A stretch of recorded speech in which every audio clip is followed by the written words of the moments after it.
तैयार आप लोग? मैं आप लोगों को प्रणाम करता हूँ। मेरा पहला ही पॉइंट रहेगा सर, मैं 20-25 मिनट बात कर रहा हूँ सर टीचिंग के जो आप लोग तो है, मैं सही बताऊँ आपको काम करता हूँ, लेकिन फिर भी मैं कोशिश करता हूँ। मेरा पहला ही पॉइंट क्या रहेगा सर? अच्छा, आप लोगों ने एक बात नोटिस की, मैंने शुरुआत में आते ही टॉपिक पर बोलना नहीं शुरू किया। ट्रेनिंग का सर सबसे पहला जो गोल्डन रूल है, that is called connect before you correct. Connect before you correct. Thank you for your response. 2-3 लोग जो हाँ बोले उनका बहुत बहुत आभार। तो मुझे सबसे अच्छी बात, कनेक्ट बिफोर यू करेक्ट मतलब जिससे आप बात करना चाह रहे हैं, जिसमें इंप्रूवमेंट लाना चाह रहे हैं, किसी को करेक्ट करने से पहले उसे क्या कर लीजिए? कनेक्ट कर लीजिए। एक्चुअली हम कॉन्टैक्ट को ही कनेक्ट में समझ लेते हैं, जबकि कॉन्टैक्ट और कनेक्ट में सर जमीन आसमान का। मैं मोबाइल को चार्जर के ऊपर रख दूं, ये दोनों एक दूसरे के कांटेक्ट में है या नहीं? पर कनेक्ट में है क्या? नहीं है। तो हम क्या जी में आप आगे बैठे ही हो यार, मेरे तरफ से बहुत है। अच्छा सर, मैं लिटरली सर का आभार व्यक्त करता हूँ। आज जब मुझे प्रिंसिपल मीट के मैं डरा हुआ था, मैं बताता हूँ इसका कारण। देखिए, मैं आपके सामने मैं कहा और आप लोग समझ आ रहे हैं, तो मुझे मालूम नहीं था कि आप लोग सुनेंगे या नहीं। तो लिटरली आप लोगों का बड़प्पन है, जिसने प्यार से और जिस शिद्दत से आप सुन रहे हैं उसके लिए आभार। मैं कनेक्ट और कांटेक्ट की बात कर रहा था सर। हम लोग बच्चे के सामने आए और हमें क्या लगता है सर, आप गए हम कांटेक्ट में आए हैं, कनेक्शन में, कनेक्शन। माहौल बना लीजिए। आपने दूध जमाया है कभी? जमाया है। मुझे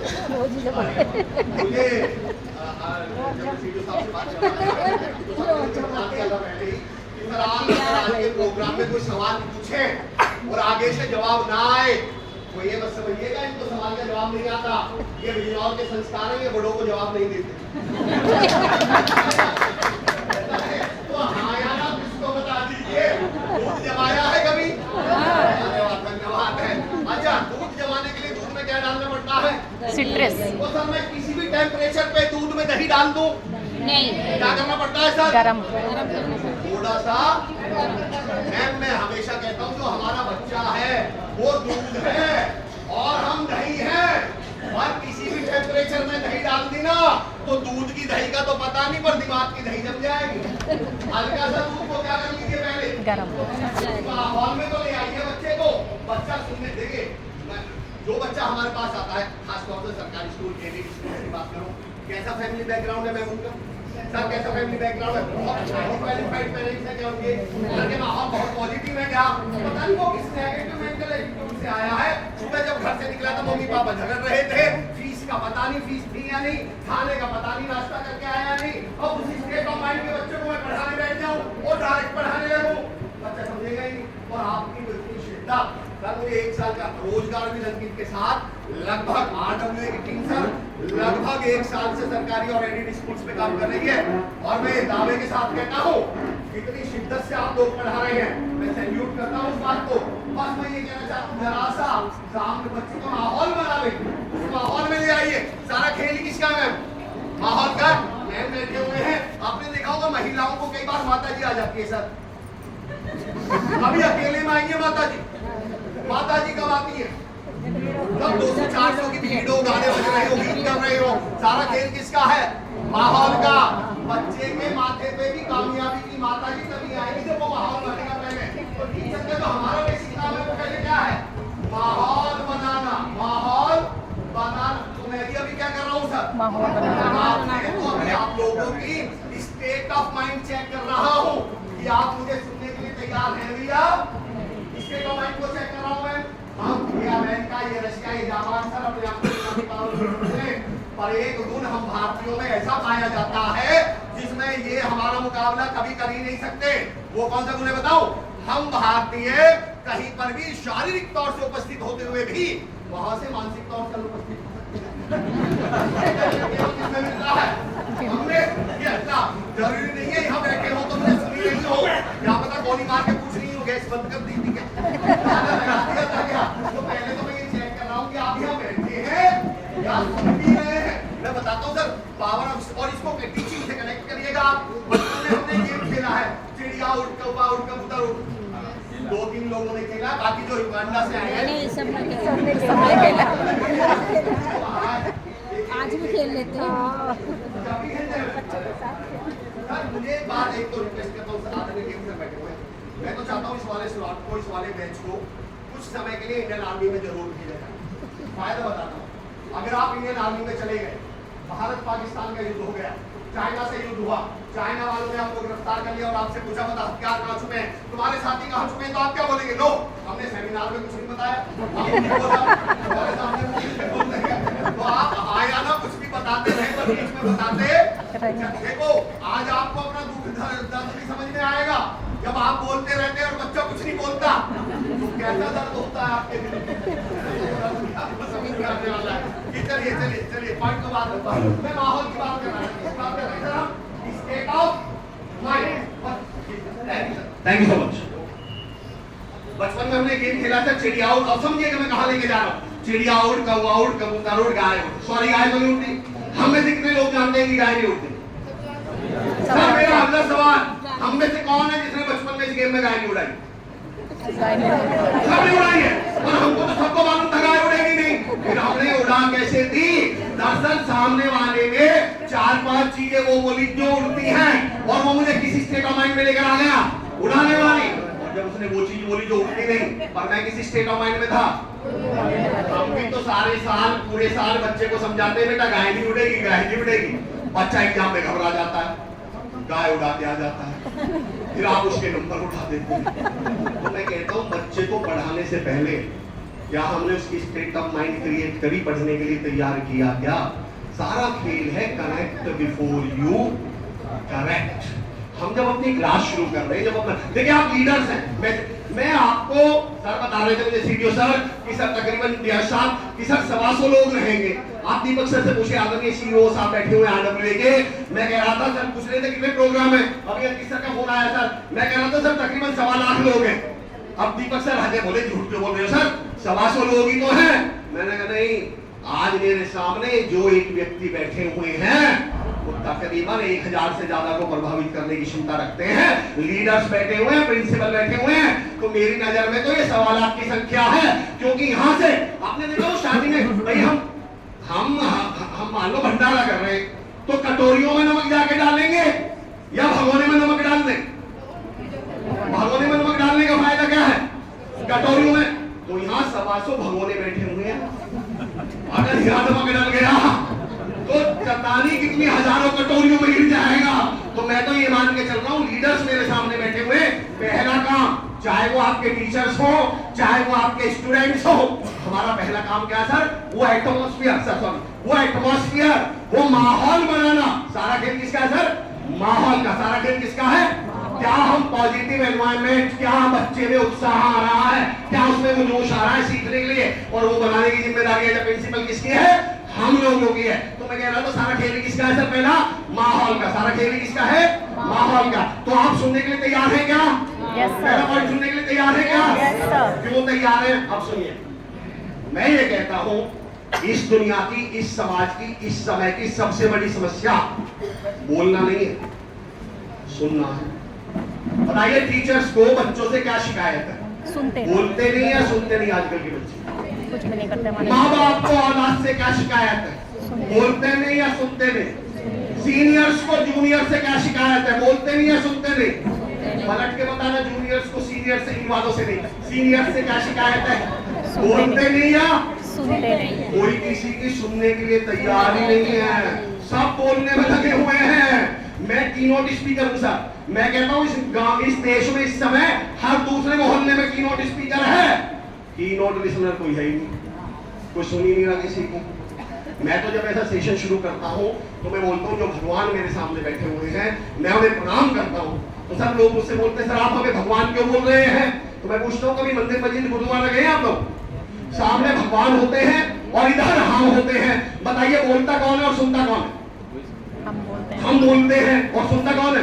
भगवान। यानी सुनने वाला कौन? भगवान। अगले 1 घंटे सुनेंगे कौन? भगवान।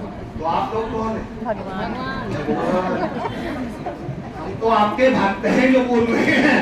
अब देखना यह है कि आप लोकल भगवान हो या ब्रांडेड भगवान हो, आप ढंग में सुनते हो या सुनने वाला बड़ा होता है सर। और मैं आपके लिए एक बात और कह दूं, मैं ईश्वर को आप उन सौभाग्यशाली लोगों में है सर, लिटरली आप सैल्यूट करता हूं। इसलिए भगवान का शुक्रिया अदा कीजिए, भगवान ने एक अथॉरिटी दी है आपको सुनने की। अथॉरिटी वर्ड यूज कर रहा हूं, एबिलिटी नहीं, एबिलिटी तो मेरे अंदर भी है सुनने की, सुन तो मैं भी सकता हूं, पर क्या मेरे पास सुनने के बाद कोई अथॉरिटी है?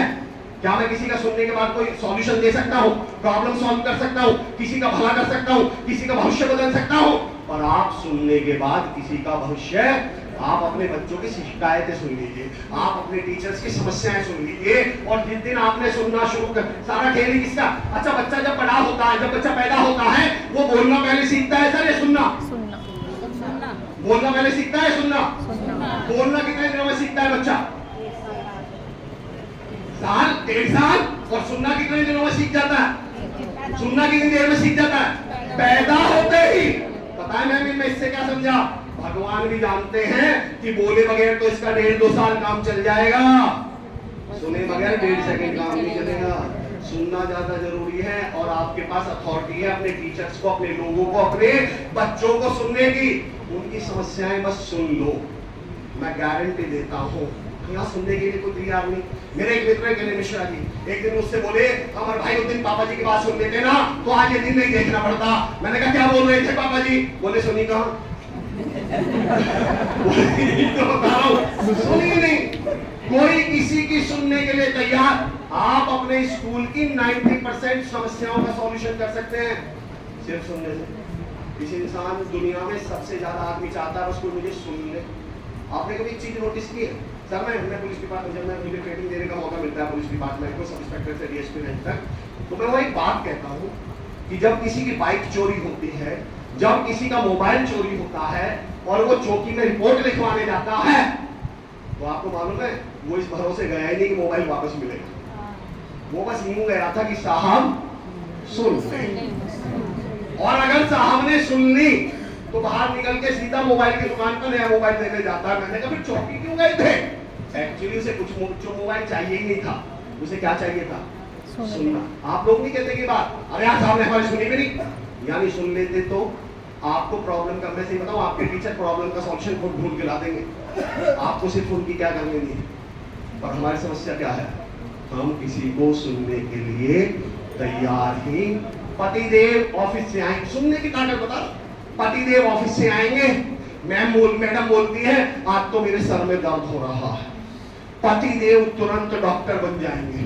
अच्छा मैं तुम्हारे लिए डिस्प्रिन ले आता हूँ। मैं कहता हूँ डिस्प्रिन नहीं भाई साहब, क्या लग रहा है? ये सुबह से 50 पैसे की डिस्प्रिन का इंतजार कर रही थी, इन पे 50 पैसे नहीं थे, डिस्प्रिन खानी होती खुद मंगवा के खा लेती। ये कह रही है इधर आ, सुन, घरी बैठी हो सुन।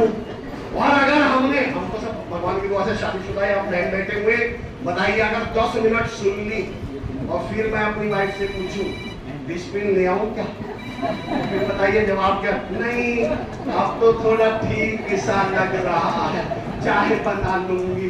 इन्हें था कि बस सुन लो। और अगली बात सुनिए, अगर मैंने उन्हें नहीं सुना, अगर आपने भाभी जी को नहीं सुना, तो अगले 10 मिनट में उनका सरदर्द एक ऐसी बीमारी में बदलेगा जिसका इलाज दुनिया में किसी डॉक्टर के पास नहीं है। बीमारी का नाम बताऊं?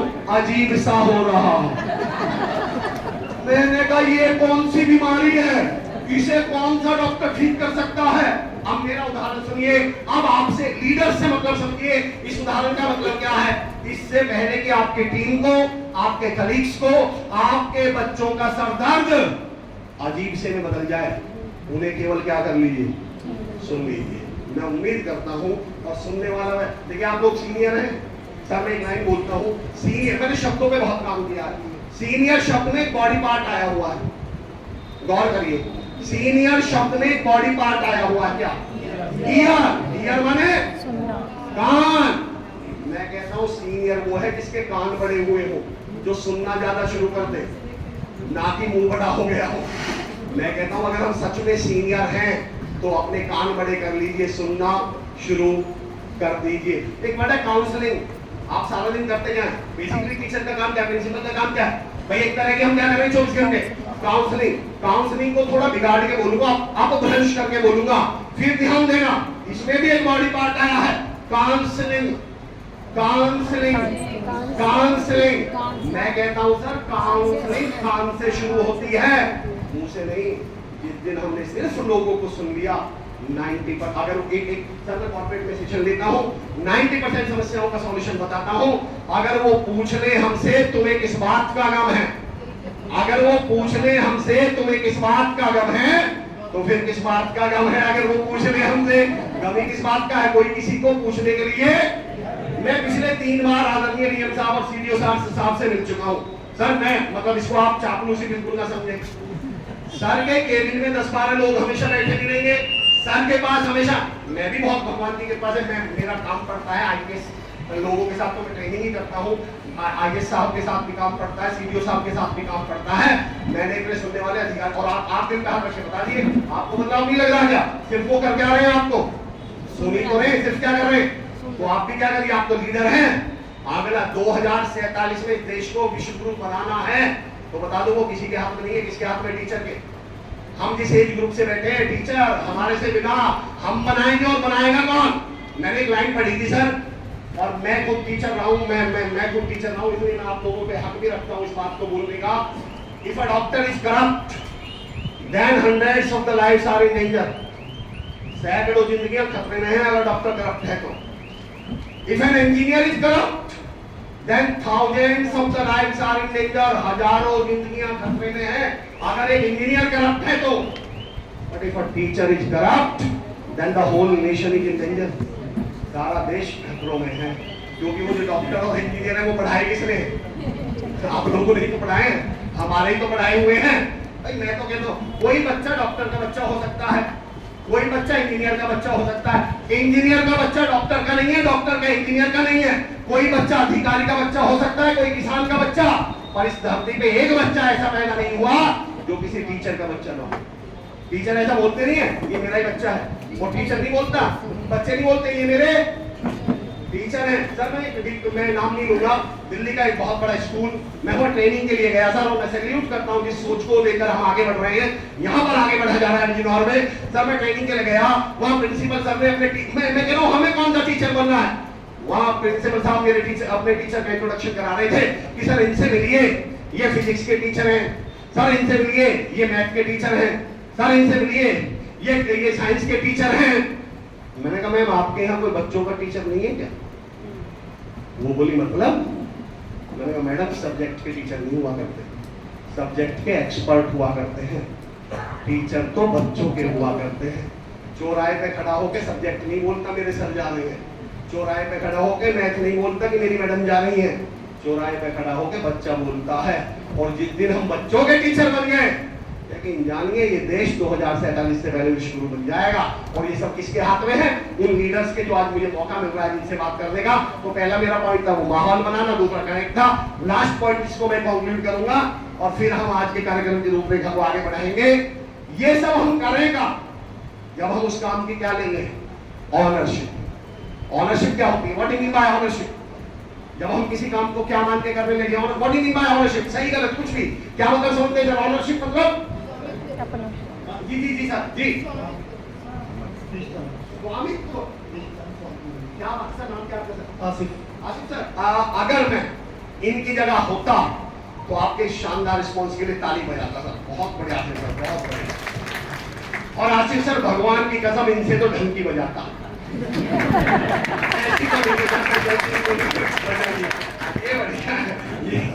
ये मुझे खुशी इस बात की थी सर मुझे खुशी इस बात की है, लिटरली मुझे पता है मैं बहुत जगह पे इतने जागरूक लोग मैंने अपने जीवन में नहीं देखे। आप लिटरली बहुत जागरूक लोग हैं, खास तौर से ध्वनि प्रदूषण के प्रति जागरूक।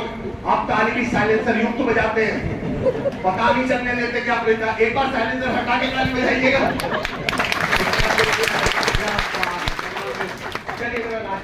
ऑनरशिप क्या है सर? ऑनरशिप RWA रोजगार की धमकी जब आप लोगों के साथ एसोसिएट हुई तो हमारा मिशन क्या है? हम ये चाहते हैं, और आप लोग कमाल के लोग हैं सर, सारा खेल किसका? ऑनरशिप का। मैं ताकत बताता हूँ सर ऑनरशिप की क्या है। ऑनरशिप का मतलब होता है जब हम अपने काम को, किसी भी काम को जो हम कर रहे हैं उसे किसका मान के करने लगे? अपना। ये काम किसका है? ये मेरा काम है। उससे बदलाव क्या आ जाएगा? देश और दुनिया और समाज में जो आएगा सो आएगा। मैं आपकी जिंदगी में क्या आएगा उसकी बात करता हूँ। मैं ये कहता हूँ सर, आज की 90% लोगों की समस्या सर स्ट्रेस बहुत है सर, तनाव बहुत है सर, प्रेशर बहुत है, और हम क्या कर रहे हैं, स्ट्रेस मैनेजमेंट के कोर्स चला रखे हैं। मैं कहता हूँ पहली बात तो स्ट्रेस मैनेजमेंट के नाम पे आप कीचड़ में खड़े होकर पानी हाथ पांव धो रहे हैं, धोते रहिए।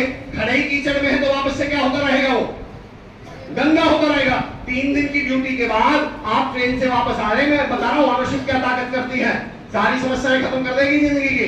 3 दिन की ड्यूटी के बाद आप ट्रेन से, पावर ऑफ ऑनरशिप, ट्रेन से वापस आ रहे हैं, रात के 2:30 बज रहे थे, 3 दिन के थके हुए थे, आपको नींद आ गई, आप सो गए, अचानक 2:30 बजे किसी बच्चे के रोने की आवाज आती है, आप बड़ी चिड़ में, बड़े गुस्से में, बड़े स्ट्रेस में, बड़े फ्रस्ट्रेशन में, और उठ के जैसे ही चाटा मारने वाले थे, पता चला अपना ही बच्चा रो रहा है। अब क्या करते हैं हम, क्यों लगी है, क्यों पिएगा। मेरा सवाल, आपका गुस्सा कहां गया, आपकी चिड़ कहां गई, आपका इरिटेशन कहां गया? इसका मतलब आपको बच्चे के रोने पे गुस्सा नहीं आया था, आपको दूसरे के बच्चे के रोने पे गुस्सा आया था। जैसे ही पता चला बच्चा अपना है, गुस्सा किसमें बदल गया? ये जो बच्चे हम पढ़ा रहे हैं ना, ये हमारे बच्चे हैं। हमें लगता है कि हम दूसरे के बच्चे पढ़ा रहे हैं। मैंने एक जिंदगी में एक सबक सीखा सर, और एक बच्चे ने सिखाया। मैंने भी बताया था, मैंने अपना करियर एज ए टीचर। हमें लगता है हम बच्चों का काम कर रहे हैं टाइम पे पहुंच के, हमें लगता है हम समाज का, हम देश का, हम दुनिया का काम कर रहे हैं, डिपार्टमेंट नहीं सर, हम किसी का काम नहीं कर रहे। मैं बताता हूँ हम किसका काम कर रहे हैं। मैं एक बच्चे की कॉपी चेक कर रहा था, बच्चा आया, बोला सर मेरी कॉपी दे दो। मैंने कहा हाँ बैठो बेटा, मैं तुम्हारा ही काम कर रहा हूँ। वो बोला एक्सक्यूज मी सर, आप मेरा काम नहीं कर रहे, आप अपना काम कर रहे हैं। मैंने कहा मतलब? बोले मेरी कॉपी चेक करना आपका ही काम है, मेरा नहीं है। हमें लगता है कि मैं बोर्ड पे जो मेहनत करके पढ़ा रहा हूँ, बच्चे का काम कर रहा हूँ, बच्चे का काम नहीं कर रहा मैं सर। विराट कोहली जब 100 रन मारता है ना, और सोचता मैंने भारत के लिए 100 बनाए, मैं कहता हूँ 6 मैच में 0 पे आउट हो गए, देख लो पता चल जाएगा भारत के लिए बना रहे थे, अपने लिए बना रहे थे। घर बैठा देखिए बीसीसीआई। हमें लगता है, और ये गुस्सा ही क्यों है, ये चिड़ी क्यों है? क्योंकि हम मान के क्या कर रहे हैं, दूसरे का काम, दूसरे का काम। मेरे एक senior MM Praveen Paruthi sir, LIC में सीनियर पोजीशन पे sir, senior sir, DM sir, LIC में सीनियर पोजीशन पे है। रात के 10:30 बज गए, एक दिन भाभी जी का फोन आया कि आज टाइम देख रहे हो, 10:30 बज रहे हैं, आज खाना भी एलआईसी देगी क्या? उनका जवाब सुनिए, वो बोले सुनिए, खाना तो पिछले 25 साल से एलआईसी दे रही है, आप उसे बस बना रही हैं घर पे। जिस दिन हमें ये समझ में आ गया ना, जिस दिन हमें ये समझ में आ गया कि ये बच्चा ही खाना दे रहा है हमें, जिस बच्चे से मैं चिढ़ रहा हूँ, जिस बच्चे की पढ़ाई पे ध्यान नहीं दे रहा, जिस बच्चे से मैं मुंह फेर के निकल गया हूँ, जिस दिन ये बच्चा स्कूल आना बंद हो गया ना, माफी के साथ कह रहा हूँ, हमारे बच्चे उस स्कूल में जाना बंद कर देंगे जिसमें जा रहे हैं। हम अजीबो से सीधी बात देखिएगा, हमें लगता है हम, मेरे एक मित्र रवि कुमार, रवि सर, तो मैंने तो एक्सपीरियंस मेरे साथ हो चुका था, अभी 7-8 महीने पहले की बात है। मैंने उसे कॉल किया, रवि क्या कर रहे हो? बोले कुछ नहीं, आप बस ऑफिस का काम कर रहा हूँ। मैंने कहा एक्सक्यूज मी? बोले कुछ नहीं, आप बस ऑफिस का काम कर रहा हूँ।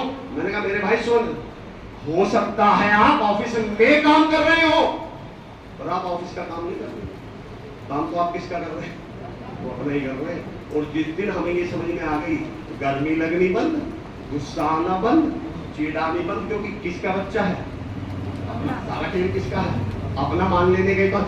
मैं बताता हूँ आपको क्या फर्क पड़ जाता है ओनरशिप का। सिलेंडर का वजन कितना होता है? 14.5 किलो भरे हुए जो है, 30 केजी 30 किलो। आपने कभी नोटिस किया होगा सर, तो 30 वो सिलेंडर वाला बाहर सिलेंडर रख जाए। मैं ऑनरशिप की ताकत बताऊंगा, जिंदगी में क्या बदलाव ला देगी ऑनरशिप। मैं कहता हूं जब आप ऑनरशिप लेने लगते हैं तो आपको काम में वजन तो फिर भी लगेगा, पर बोझ नहीं लगेगा। क्या अंतर है इन दोनों शब्दों में, वजन और बोझ में? बोझ नहीं, सही है, कुछ भी बताइए, आपको इनपुट दीजिए, वजन और बोझ में क्या अंतर है? जी मैम, जी मैम। एक पॉजिटिव वर्ड है और एक क्या नाम है मैम आपका? जी मुकुल मैम, अगर मैं इनकी जगह होता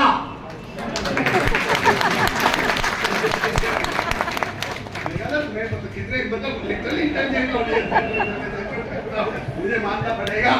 वजन मैं अपनी औकात से 10 गुना उठा लूंगा, बोझ हमसे इतना नहीं उठाया जाता। वजन होता है सर फिजिकल, मुझसे कुर्सी नहीं उठ रही, मैं सर की हेल्प ले लूंगा, हम दोनों से नहीं उठ रही, मैं प्रशांत भाई की हेल्प ले लूंगा, गौरव हम तीनों से नहीं उठ रही, हम त्रिमूल बोलेंगे, पर वजन अपनी औकात से 10 गुना उठा देंगे।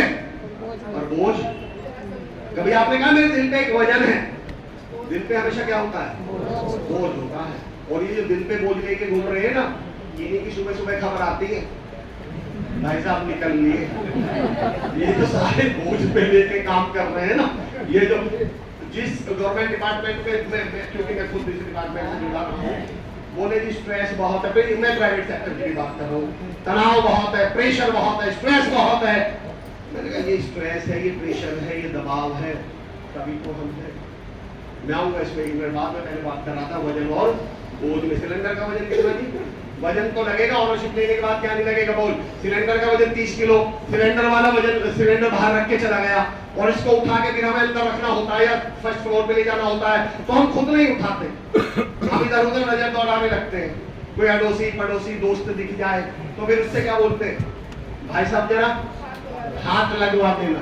क्या बोलते हैं हम लोग? भाई साहब जरा सिलेंडर का वजन 30 किलो, भाई साहब जरा हाथ लगवा देना। वाइफ का वजन 54 किलो। कभी कहा किसी से? मेरी आज तक समझ में नहीं आया, जिससे 28 किलो नहीं उठ रहा, दोनों में अंतर बताइए क्या है? दोनों में चलो अंतर बताओ। दरअसल सिलेंडर हमारा है और वाइफ, जिस दिन हम काम को अपनी वाइफ, अपना पति, अपने बच्चे मान गए, आपको इसमें वजन लगना बंद हो जाएगा, बोझ लगना बंद हो जाएगा। आप इसी को उठाएंगे, चाहे वो दोगुना वजन हो। नहीं एक और सर दूसरी बात, जो भी रियली है सेकंड ऑप्शन है क्या? आप गलती से एक ऐसे काम में आ चुके हैं, एक ऐसे प्रोफेशन में आ चुके हैं जिसमें बच्चा दोनों सूरतों में हमें याद करेगा। कामयाब हो गया और नहीं हुआ और विद फैमिली करेगा फिर। देखो ये आप समझ गए होंगे, इसमें गलत कुछ नहीं है, मैं भी नहीं कर रहा हूं, इसमें मेरी कोई गलती नहीं है। मैं कह रहा हूँ याद तो करेगा बच्चा। एक मेरा नाम चिरोड़ी है सर, लोनी क्षेत्र पड़ता है गाजियाबाद में, लोनी मेरा नाम चिरोड़ी है। हमारे गांव का एक लड़का बुग्गी समझते आप? ऐसा बुग्गी लेके जा रहा था, उसे उनके सामने से टीचर आते हुए मिल गए, तो टीचर ने उसके मजे लेते हुए, बेचारा रहा था कमजोर, मजे लेते हुए बोले, अरे रोहित बुग्गी में घूम रहा है क्या, बुग्गी चला रहा है क्या? उसका जवाब, और क्या गुरुजी आपके पढ़ाए हुए हवाई जहाज उड़ाए हुए। मैं कहता हूँ आप उसके मजे ले रहे हो, उसे बुग्गी चलाता हुआ देख के तो शर्मिंदा हमें होना चाहिए कि पढ़ाया हुआ तो किसका है, ये हमारा है। तो मैं तो कहता हूँ हमें दोनों परिस्थितियां तो झेलनी पड़ेंगी, और जब दोनों काम करने ही है तो मैंने जिंदगी में एक सबक सीखा है। मैं स्कूल गया और मैंने आज लापरवाही कर दी, बच्चा नहीं पढ़ाया, ध्यान नहीं दिया, मैंने लापरवाही, तो मैं और क्या क्या कर सकता हूँ उस एब्सेंस में? क्या मैं वहां फुटबॉल खेल सकता हूँ? कर क्या लूंगा मैं? तो मुझे एक बात समझ में आया, जब मैं कर तो कुछ और भी नहीं सकता, तो वही कर लूं जिसके लिए मुझे जिम्मेदारी दी गई है। और वैसे भी पुलिस प्रशासन और डॉक्टर और आप लोग, पता है चारों में और बाकियों में अंतर क्या है? आप किसी भी साधारण जो प्राइवेट सेक्टर में, प्राइवेट सेक्टर या प्राइवेट सेक्टर नहीं है मेरा कहने का मतलब, आप किसी के भी घर जाके पूछ लीजिएगा कि वो कहाँ गए, वो कहते हैं कि जॉब पे गए हैं या ऑफिस गए। आप किसी टीचर के घर जाके पूछ लीजिए, डॉक्टर के घर, पुलिस वाले के घर जाके पूछना कहाँ गए, ड्यूटी पे गए। आपके एग्जाम्स में क्या लगती है? ड्यूटी। आपके मतदान में क्या लगती है? नौकरी और ड्यूटी में जमीन आसमान का अंतर है। आप लोग नौकरी कर ही नहीं रहे, आप कर क्या रहे? और ड्यूटी और नौकरी वालों में अंतर बता दो। नौकरी वाले जब पेंडेमिक आया था, मुश्किल आई थी, देश में चुनौती आई थी ना, सारे नौकरी वाले घर बैठे थे और सारे ड्यूटी वाले अपना फर्ज निभा रहे थे। आप लोगों ने अपने आप में अंतर तो समझ ही लीजिए। हम नौकरी तो कर ही नहीं रहे, हम तो क्या निभा रहे हैं? जिम्मेदारी निभा रहे हैं। और उसी जिम्मेदारी को, और दूसरा सेकंड ऑप्शन भी क्या है, मैं तो ये समझता हूँ, मैं तो राजगुरु भगत सिंह, नाम सुना है राजगुरु भगत सिंह सुखदेव की? 2-3 लोगों ने नाम सुना, बाकी जो युगांडा से आए हैं इनमें तो आया ना बताए। अच्छा आया ना क्यों बोलना चाहिए, इसके कारण बताता हूँ। जब मैं आपसे कोई सवाल पूछता हूँ और आप कोई जवाब नहीं देते और आपकी आंखें खुली रहती हैं, आप चुप बैठे रहते, तो मुझे पुरानी हिंदी फिल्में याद आ जाती हैं। पुरानी हिंदी फिल्मों में दादा दादी जी बैठे रहते हैं, उनकी आंखें खुली रहती हैं और वो बैठे बैठे निकल लेते हैं। तो मैं डर जाता हूँ। भाई साहब की आंखें भी खुली हुई हैं, भाई साहब कुछ बोल भी नहीं रहे, तो भाई साहब तो ले लिए। तो मुझे बताते रहा करें। मेरा पॉइंट समझिएगा, मैं किस पॉइंट पे लाके आ रहा था, क्या पॉइंट है मेरा बताइए, किस पॉइंट पे लेके आ रहा था? ऑनरशिप। सारा खेल किसका है? जिनमें राजगुरु भगत सिंह सुखदेव नाम सुना है? मेरा उदाहरण समझिएगा मैं कहाँ ले जाने जा रहा हूँ आपको। जब वो फांसी पे चढ़े थे, उनके पोस्चर कैसे थे, हाव भाव कैसे थे, जेस्चर कैसा था? फांसी पे चढ़ते समय क्या कर रहे थे? हंसते हुए, मुस्कुराते, गुलगुलाते हुए जा रहे थे। आप उनकी रिस्पेक्ट करते हैं, इज्जत करते हैं या नहीं करते? मेरा अगला सवाल, क्यों करते हैं? क्योंकि उन्होंने देश के लिए क्या दे दिया? अपनी जान, सर्वोच्च बलिदान। मेरा अगला सवाल और प्रैक्टिकल जवाब दीजिएगा, अगर वो रोते हुए फांसी पर चढ़ते, मरते या नहीं मरते? आप इज्जत कर रहे होते? हम यहाँ बैठ के यूं कह रहे होते, इतनी जान प्यारी थी तो अपने घर बैठ जाते, किसी ने कहा था क्या? मैं कहता हूँ चलो अपने काम को फांसी पे चढ़ना ही मान लो, तो फिर मैं कहता हूँ हंसते हंसते चढ़ जाओ। दुनिया ये तो कहेगी, दुनिया सैल्यूट तो करेगी, दुनिया ये तो कहेगी यार प्रिंसिपल साहब देखे पर ऐसे प्रिंसिपल साहब नहीं देखे, टीचर बहुत देखे पर ऐसे टीचर, कितनी भी मुश्किलें आ जाए, कितनी भी चुनौतियां आ जाए, कितनी भी समस्या आ जाए। और सही बता दूं, ये चुनौतियां और ये समस्याएं, ये भी बता दूं मैं आपको, हमें लीडर ही कौन बनाती है? ये चुनौतियां और ये समस्याएं के। मुझसे किसी ने पूछा था सर कि मुश्किलें क्या हैं, और मैंने कहा हीरो या महान बनने का अवसर। समझिएगा, बजरंगबली, भगवान हनुमान का नाम सुना है? जोर से बताइए, नाम सुना है? भगवान बजरंगबली की जिंदगी में दो समस्याएं आई थी, सीता माता का अपहरण और लक्ष्मण जी की मूर्छा। तो भगवान बजरंगबली के जीवन में से ये दोनों चुनौतियां निकाल दीजिए। अब बताइए, बजरंगबली का नाम सुना है? कौन बजरंगबली? एक साधारण से वानर को मुश्किलों ने भगवान बना दिया। राम जी का, भगवान राम का नाम सुना है? भगवान राम के जीवन से वनवास निकालिए, सीता माता का अपहरण निकालिए। बताइए कौन भगवान राम? एक साधारण से राजकुमार को चुनौतियों ने भगवान बना दिया, एक साधारण से वानर को चुनौतियों ने भगवान बना दिया।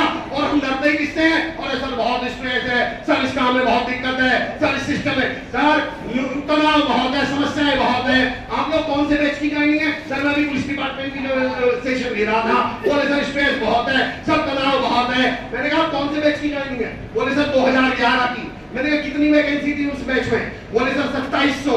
मैंने कहा फॉर्म कितने भरे गए थे? बोले सर 17 लाख।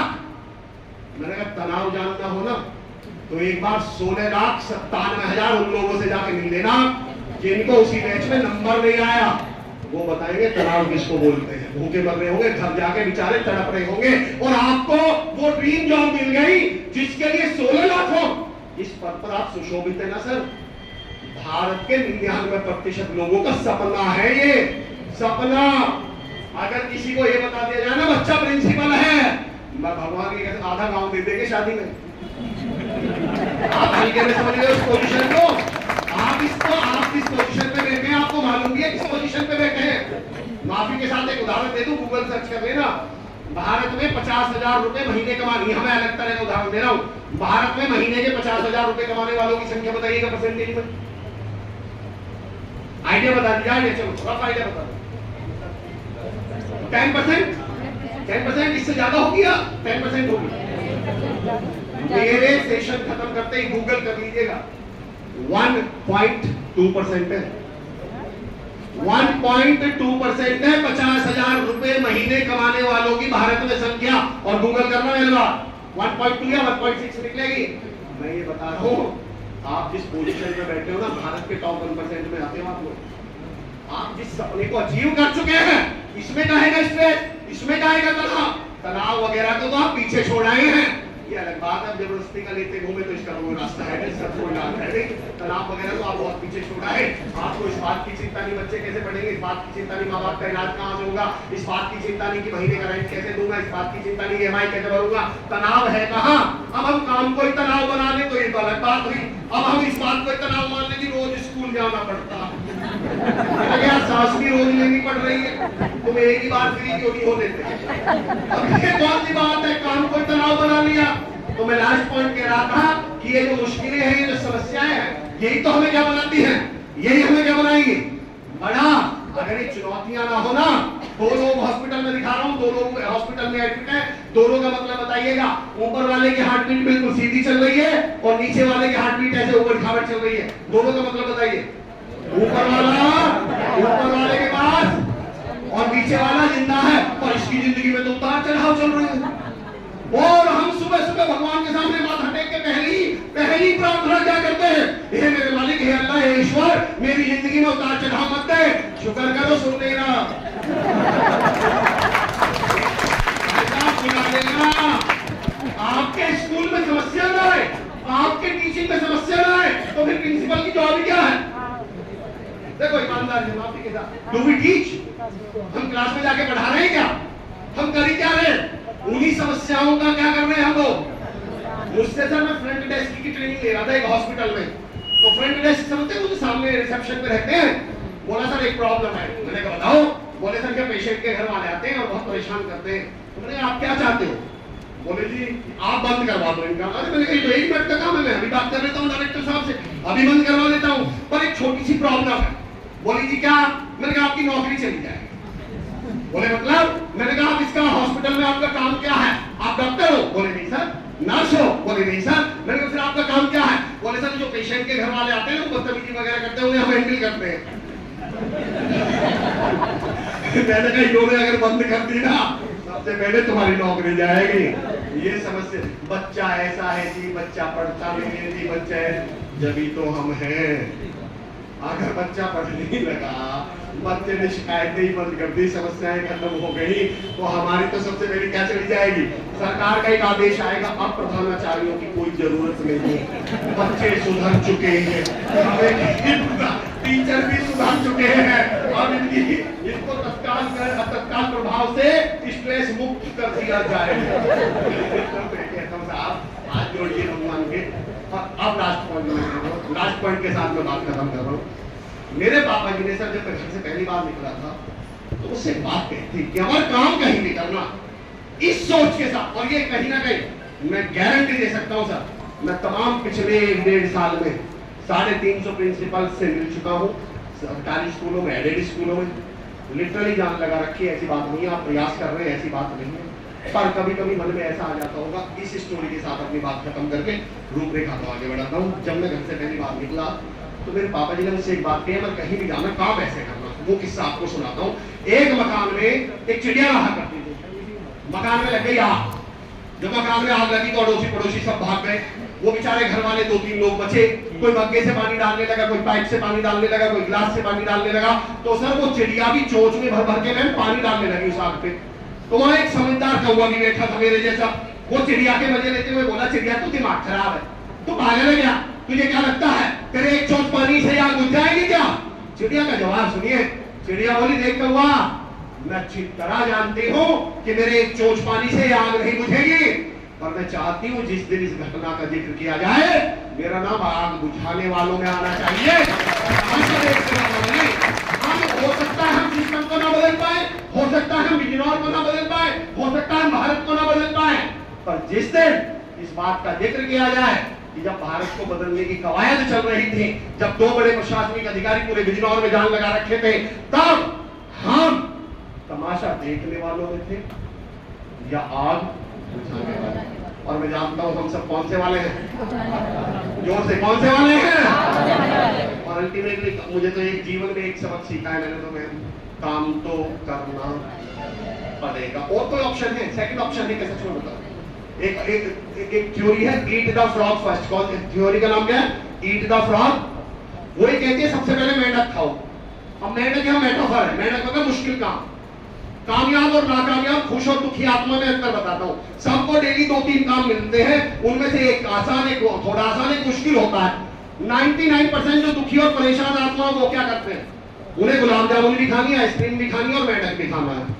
ये परेशान और दुखी लोग पता है कौन से? ये मेंढक को पीछे सरकाए जाएंगे, बाद में खाऊंगा मेंढक में। और ये मैं कहता हूँ जिसने लास्ट में मेंढक खाया उसने 3 बार मेंढक खाया है। मैं बताता हूँ सर कैसे। दरअसल वो उठा लेगा गुलाब जामुन, पर सामने क्या दिख रहा है उसको? अब वो मैं बताता हूँ कैसे खाता है मेंढक गुलाब जामुन। कोई इधर मेंढक रखा हुआ है, उठा लेगा गुलाब जामुन, वो से कुछ नहीं कहते, ओवर टाइम में नहीं देते, हमारे नीचे पड़ेगा, इनके नहीं दिखता, वो लोग कुछ नहीं कहते। हम इससे पूछ लो तुझे गुलाब जामुन कैसी लगी है? तो गुलाब जामुन क्या रहता है, खा तो क्या रहता है, और लास्ट में भी क्या खाता है, मेहनत। मैं कहता हूँ जो कामयाब है उसे पता है भाई साहब मेहनत तो खाना। ये क्या करते हैं, ये घुसते ही सबसे पहले मेहनत उठाते हैं, मेहनत खाएंगे, एक गिलास पानी पिएंगे, 2-4 मिनट तो इनका मन खराब होगा, जी खराब होगा, परेशान रहेंगे, 5-7 मिनट बाद क्या हो जाएंगे, सेटल। अब पूरे दिन क्या बचा हुआ है, गुलाब जामुन। और सोचो इनका मेंटल एटीट्यूड, जिसने सुबह सुबह मेहनत खा रखा है, अब इसे को दोपहर में दूसरा मुश्किल काम बता दे करेला खाने का, इसका एटीट्यूड क्या होगा, लाभे हमने मेहनत खा ली है, ये तो करेला को कुछ मान ही नहीं रहा, ये तो बना ही बन रहा। और सोच के देखो जिसका मेहनत अभी बचा हुआ उसी को साफ कर होगा, उसी को मैं ऑप्शन याद आया, यही मरते हैं वो हार्ट अटैक वाले जो। तो मैं आपसे इसलिए सैल्यूट कर रहा हूँ, इसलिए आपसे हाथ जोड़ के चलिए, काम कर रहे हो खुश होके करिए अपना, जिम्मेदार उसके 2 कारण बताता हूँ, क्यों खुश होके और जिम्मेदारी से करिए। दुनिया को भूल जाइए, अपने बच्चों से तो नजरें मिलानी है। आपको मालूम है शुगर और बीपी दोनों आनुवंशिक बीमारियां, आनुवंशिक समझते हैं, पेरेंट्स से चल के हेरेडिटी जेनेटिकल। मैं घटना सच्ची वो घटना बताता हूँ जो मुझे आज भी डराती है। मैं खुद डायबिटिक और मुझे इस बात का अफसोस अपने आप पे आज भी गुस्सा है, उसका कारण बताता हूँ। किसी दिन मेरा बच्चा, हालांकि मुझे स्ट्रेस की वजह से नहीं है, पर एक उदाहरण देता हूँ आपको। किसी दिन हम में से किसी का बच्चा, हमारा बच्चा अचानक बेहोश होकर गिरेगा, हल्की से चक्कर आएंगे, उसे डॉक्टर के पास ले जाया जाएगा, डॉक्टर चेक करेगा, बोलेगा इसकी तो शुगर बहुत हाई है। फिर डॉक्टर अचानक पहला सवाल क्या पूछने वाला है, बेटा घर में किसी को है, मम्मी पापा को? बच्चा बोलता है जी पापा जी को है, मम्मी को है। डॉक्टर कहेगा अरे आप तुझे तो इसीलिए हुई है। बच्चा उस दिन वापस आके हमारी आंखों में आके डाल के हमसे एक सवाल पूछेगा, पापा जी काम करते समय इतना ही जोर पड़ता था, मम्मी काम करते समय इतना ही तनाव लेती थी, रिजाइन कर देती, छोड़ देती, मेरी जिंदगी क्यों खराब करी, मैंने तो शुगर भी नहीं खाई, मैंने तो ऐसा काम भी नहीं करा कि मुझे शुगर हो जाती। तो मैं कहता हूँ अगर इतना ही तनाव ले लिया ना तो दुनिया के बच्चों को छोड़ दीजिए। हम खिलवाड़ किसके साथ कर रहे हैं, अपने बच्चों के साथ कर रहे हैं। तो मेरी आपसे रिक्वेस्ट है, जब काम करना ही है तो फिर चेहरे पे मुस्कुराहट के साथ, हैप्पीनेस के साथ रोजगार विद अंकित आज मिशन में आपके साथ है। आदरणीय अंकित भाटी साहब, रोजगार विद अंकित। मैं अभी 5 मिनट की प्रेजेंटेशन में हम कैसे आपको हेल्प करने वाले हैं